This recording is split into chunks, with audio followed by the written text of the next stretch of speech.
कैसे ते नथिया गढ़ल रे सोनारा टूटल तो मैया हमारू सलबाड़ी। भोजपुरी के पावर स्टार पवन सिंह जी का नवरात्रि का एक गाना रिलीज हुआ है, जिस गाने का टाइटल है कि मैया के गहना गढ़वली।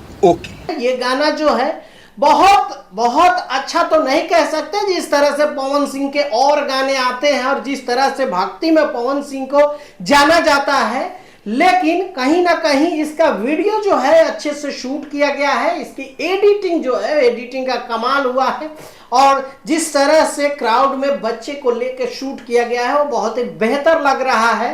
बात तो सही है। हिट और सुपर हिट का तो पता नहीं, लेकिन ये गाना जो है बहुत हिट नहीं, लेकिन एवरेज में जरूर ये गाना रहेगा। जिस तरह से पिछला इनका गाना आया था कि बहुत जबरदस्त एक गाना था, ऑडियो वीडियो सब अच्छा था, उस तरह से ये गाने की जो ऑडियो की क्वालिटी है, कंपोजिशन है, वो कहीं ना कहीं उस लेवल का नहीं है जिस तरह से पवन सिंह को जाना जाता है। अच्छा, इस गाने को लिखा है अरुण बिहारी ने और इसका म्यूजिक जो है छोटू रावत ने दिया है। गाना जो है सृष्टि म्यूजिक से रिलीज किया गया है, आप लोग जाकर सुन सकते हैं, देख सकते हैं। और आप लोगों को क्या लगता है इस गाने के बारे में नीचे कमेंट करके जरूर बताएंगे कि आप लोगों को क्या लगता है इस गाने में, ऑडियो में, वीडियो में, या कुछ भी सजेशन के तौर पे आप लोग क्या सोचते हैं, नीचे कमेंट करके जरूर बताइएगा। मिलते हैं, बाय बाय, टेक केयर, जय हिंद।